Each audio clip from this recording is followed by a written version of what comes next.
please welcome on stage actor, producer, investor, entrepreneur Alia Bhatt.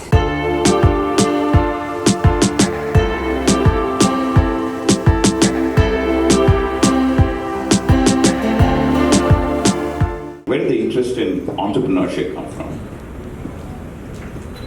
So actually, I'll start off by saying hello to my lovely members of the media from Delhi वालों, क्या हाल है आज? हाँ, बहुत serious बातें हो रही हैं आज अभी इधर, बहुत important बात हो रही है और actually I want to start off by saying I'm sure, I think 60% of the people in the room are confused as to why I'm here as an entrepreneur. सोच रहे होंगे कि आलिया तो brand endorse करती है, entrepreneur कहाँ से आया है? Maximum invest किया होगा. Question mark तो है ना? है ना? देखा? I'm so connected to them, so I know exactly how they're thinking. But to be very honest, even I sometimes think to myself, कि, oh, okay, you're actually an entrepreneur. So let's go back as to where this started and where this came from. Yes. In 2015 or 2016, I remember कि मेरे दिमाग में ना एक कीड़ा बैठ गया कि मुझे कुछ create करना है. Okay, it's as simple. It was the rise of all these apps, and I'm speaking in the most simple language because I'm an audience, I'm a consumer. So there was also apps coming out. So every time I was coming up with an idea, I also want to create an app. Little did I know that you need a lot of money, a clear idea, and somebody to back that idea.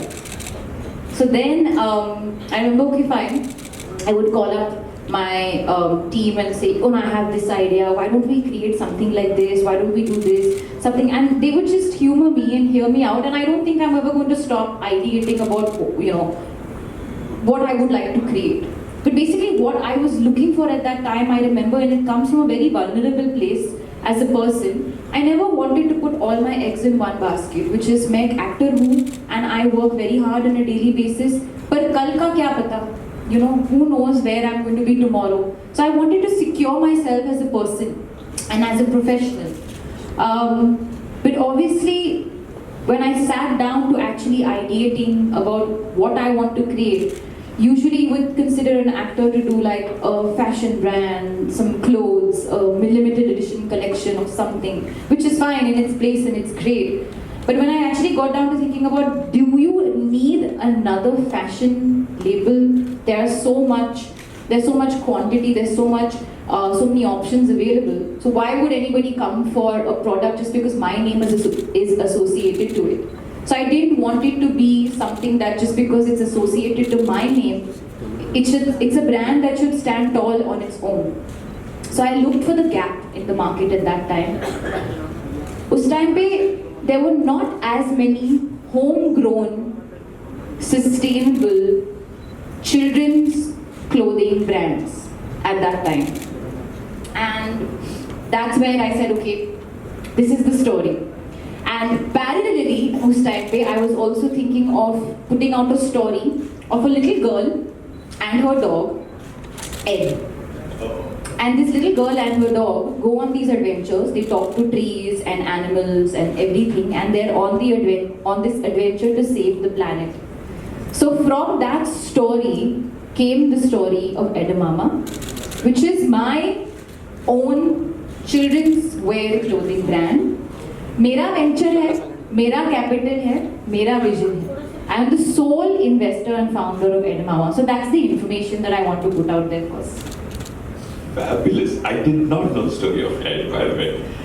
So, would it be fair to say, Alia, that we were talking about it earlier, that you start with an idea, and then you keep peeling the layers, and you realize that you want to make some changes, and what you ultimately end up launching or bringing to life can sometimes be a little different. At least it was in my case. We started It's funny you mentioned there are enough clothing brands because we're trying to sell T-shirts way back then. One more clothing brand. But what we started with on paper and what we ultimately launched were actually, I want to say radically different, but they were fairly different. So did Edamama also go through a phase of you started with a version of it and then you kept iterating, and what we see today is actually different from where you started? So the idea was always to create a sustainable children's clothing brand, right? So in terms of its sourcing, in terms of its material, in terms of the method used from the stage of manufacturing, everything. But I launched, I mean, it's like, you know, break a leg situation. We launched right in the heart of the pandemic in 2020. So that was the first thing that I had to change my path. Ajay sir was talking about how you need to move with the time, being able to hybrid the moment and learn from what's coming at you as opposed to what you need to give back. I launched a spring-summer collection in autumn-winter because I was sitting on inventory for 6 months, but there was no option but to go ahead with it because that would be a major loss. Luckily, we decided to launch online. Talking about technology, if it was not for that, I didn't know at that time when we were going to go to a store. We didn't know how long it was going to be that I would be able to give people a live experience of touching and feeling the clothes. So that was the first challenge that was thrown at me. Of course, initially Edamama started off just children, but then there was a time, I remember back in 2022, I was expecting a child, and I looked at my wardrobe and there were no clothes for me that I wanted to wear, and I was very nervous about how my style was going to evolve over the next couple of months. So then I started making little changes to my wardrobe, and then comes the maternity collection of Edamama. I didn't expect that as well. That was not something that I planned. And then subsequently came infants and all of that. So now we have 0 to 14, and my plan now to go forward with Edamama is to include personal care, sustainable diapers, sustainable toys, and of course the storytelling being the center of it. That's also going to start soon, because I know that today as a mom, one of my most precious things is when I read a book to my daughter, or I sing a song to her. So eventually my dream maybe in the beginning was not to create an Edamama universe, but that's my plan, is to create an Edamama universe where you feel very connected to nature, very connected to your planet, and you just celebrate the child within you. It actually does feel like you laid out what the 10-year vision for Edamama is right now. Oh, did I do that? That's another thing I should mention. I know nothing about business. I disagree. Have any of you folks, I found it particularly refreshing to hear Alia talk about, I was sitting on inventory, I need to do something about it. Inventory being one challenge. But I'm sure there would have been, your fair set of challenges. Obviously, having to launch it in the pandemic being one, and so on and so forth. Absolutely. And actually, one of the things that I didn't mention is because we are a truly homegrown Indian brand, vocal for local, all our material is sourced and manufactured within India. That actually helped us in the middle of the pandemic, that we were not scrambling and running from pillar to post to make and keep the collection going. So for 2 years, we were able to keep our head above water because of that. Wow. How would you, when you look back now on your journey over the last couple of years on Edamama, how would you turn the challenges that you would have I'm sure you have surmounted into, what would you offer as advice from those learning experiences for entrepreneurs? Number one, I don't have all the answers. That's the most important thing. I am very grateful that I was in a position, number one, that I could self-invest, that I could also appoint a team of ninjas, I call them. A cute, small, sweet team, because you're a bootstrap company, but the team really led me through all these challenging times and all the question marks. I know story, I know marketing, I know I like this visual, I don't like that visual. I know, okay, I initially did not want to do denims because I said, it's not really favorable to the planet and environment. So we had to then look at the way the collection did. We were getting feedback, can you do denims, can you do jeans? So we had to look at another alternative. So we did green denims, where when you wash them, they do not leave an excess residue, etc., etc. So this is all feedback, listening to the consumer and listening to the team. So one of my utmost, my first and foremost advice to any entrepreneur or anyone on the verge of creation or the top of creation is listen to everyone. सुनो सबकी करो अपनी, पर सुनो. अगर सुनोगे नहीं तो समझ में नहीं आएगा कि हो क्या रहा है. To be a good leader, you have to actually rely a lot on your team, because leading, in my opinion, happens with the team being your backbone. Absolutely, absolutely. You know, earlier you mentioned, and you mentioned it a couple of times, you talked about sustainability. And it's something that at Amazon we feel very strongly about sustainability. It's actually one of our leadership principles, in fact. And all the brands, you know, Edamame and the brands that you've invested in, like Fool, there is an element of sustainability that seeps across all of them. What is it about sustainability that you feel so strongly about? And is that one of the X factors, if I may, that you look for when you think of ideas worth pursuing or investing? It comes from very simple upbringing and understanding of dharti maa hoti hai.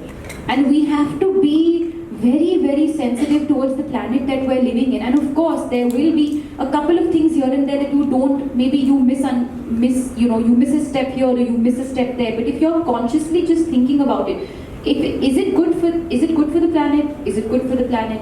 You will automatically make small decisions, and you can't be all rounding all the time. Otherwise, of course, you can sit and you can point 100 things as to what's wrong with what you're doing. But even if you're doing just 5 things right, and I'm talking about even as a person, an individual in your day-to-day life, it goes a very long way. So the sustainability aspect came from the fact that also I wanted to nurture in children a love for nature, build a generation of young planeteers.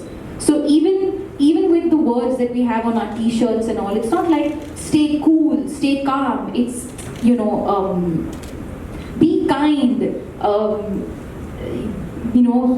get dirty, like in the mud. It's all about being very close to earth. And of course, you have to put practical practices in place as well. I feel sustainable as a word, the word sustainability, we overuse it sometimes. So you have to really, in terms of certification, we tick all the boxes in terms of being a completely certified sustainable brand, from our, like I said, from our buttons not being plastic, from our fabrics, we use excess fabric and we create, all the trims, we create potlies out of it. Every garment comes with a seed, so you can plant that seed and have a plant along with some clothes. So it's these little things that you kind of seep into the brand ideology, but that comes from me as a person. Since you mentioned Pool, of course, I love the story of Pool, but not only because of the fact that they are clearing waste and reducing waste, but also they are doing that whilst giving various jobs to women locally. So I love how each story ties into the other. For me, it's not about the money, as I know people say that a lot, but genuinely, that is not what attracts me to any brand to invest in or to support or to create in this aspect. It is the story. I'm a storyteller first, and it's always the story. Amazing. Have you been able to link one vocation of bringing stories to life to even your entrepreneurial approach? What, according to you, Alia, does it take to create a successful startup? Right? For the creation of taking an idea and creating it, and I think Professor Sood was talking about it earlier, we have a lot of them where the start happens, right? And if I may, I think by any yardstick, Edamame has actually crossed that and well and beyond. So what does it take to go from just starting to scaling? Well, I think, again, that's a lot of pressure for me to just suddenly give that extreme advice. But see, from my experience, number one for me was finding the gap in the market. If there's a gap in your life, there will be a gap in the other people's lives as well. Sitting here, just under a board of technology and innovation, I really can't be sitting on a high horse because technologically and innovation-wise, I've really not done that. So I'm sure they know what they're doing. But one of the things that I think is fabulous about a show like Mission Startup and, with Ajay sir's contribution and support, what you're saying about having mentors lead the way, really being able to, of course, number one, believe in your dream. Do not be afraid of failing. But that's very easy to say when, you're not putting in your own money. So when there is money on the table, you're very afraid of failing. But sometimes it takes time. So you have to see it through. But that's where that mentor is so important. That's where that support system really comes into play, because very often I'm continuously second guessing myself because I tell myself I know nothing about business, I know nothing about numbers. You're throwing these terminologies at me and they make no sense to me. And I'm telling them, explain it to me in an elevator pitch. In 4 lines, if it makes sense to you, then it will make sense to me. Like if you ask me what your next film, Rocky or Rani Ki Prem Kahani is about, and I can't tell you, and it takes me about 65 minutes to explain it to you, you'll be like, I'd rather go watch the film. But if I tell you, no, it's a film about 2 families and 2 cultures, and not just loving each other, but also loving each other's families. Simple, cool. I know if I want to buy a ticket to that movie or not. Same thing comes to a brand like Edamama or any other brand or any other innovation. If I can tell you in 1 second what it does and what it will do, or in a couple of sentences, you're sold eventually. We don't have time. We need to know it immediately. So you have to have that confidence in that, and someone giving you that confidence, saying that you've got something, just keep going and it'll come, and helping you from all those little speed bumps and sometimes massive ones. I forgot the question. I've just gone digress. But I think the audience is adequately enthralled. At least I can. I want to ask a question. So, do you count a large group of mentors who have helped you along this journey of scaling Edamama? You know, how did you find them? Mentors, advisors. Like, where should budding entrepreneurs be looking for? Obviously, Mission Startup is obviously a great platform, but how did you find them?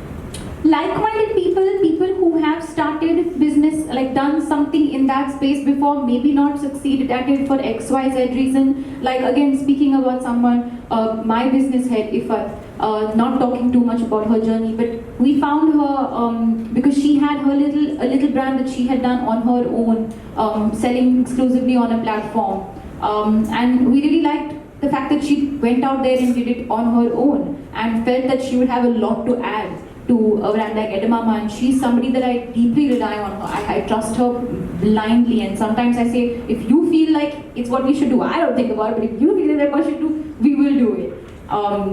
So just looking actually not where people have succeeded, sometimes looking where people have failed, but there was something there, you know. And sometimes I always feel, and as somebody said this recently to me, it actually was said by a cricketer, if I'm not mistaken. You should walk into a room and actually look for the person who's 7 on 10 and not 10 on 10. Because the 7 on 10 has that extra 3 that they really need to give. Interesting. Very interesting. Very interesting. Yeah. Sorry, I was suddenly reminded of what my grades in school were, and they weren't as good as 7 on 10.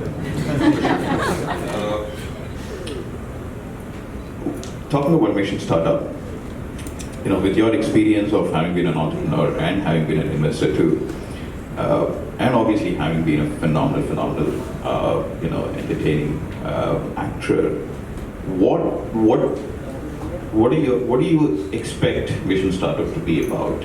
Because it needs to bring in a combination of being entertaining for viewers, inspirational, and also ultimately provide a behind-the-scenes look into the world of startups. You're talking about going and supporting innovation at the grassroots level. I'm expected to be wowed, surprised, edge of my seat, really being so proud of where our country is at today. And I'm expecting to see a lot of honesty and a lot of vulnerability. And I would like to see that, because it's not easy. And at the end of the day, this is a competition. You know, Mission Startup is a competition. I'm guessing one person eventually at the end of the season or end of whatever. But I know that they're 10 teams, right? What I know is one will win, but the other 9 are not going to go unnoticed. Absolutely.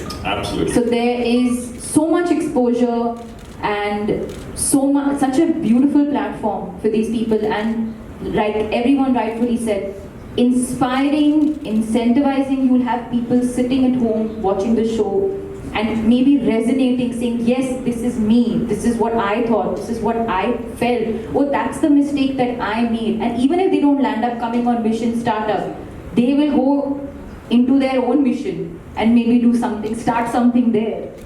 That's interesting. Last question.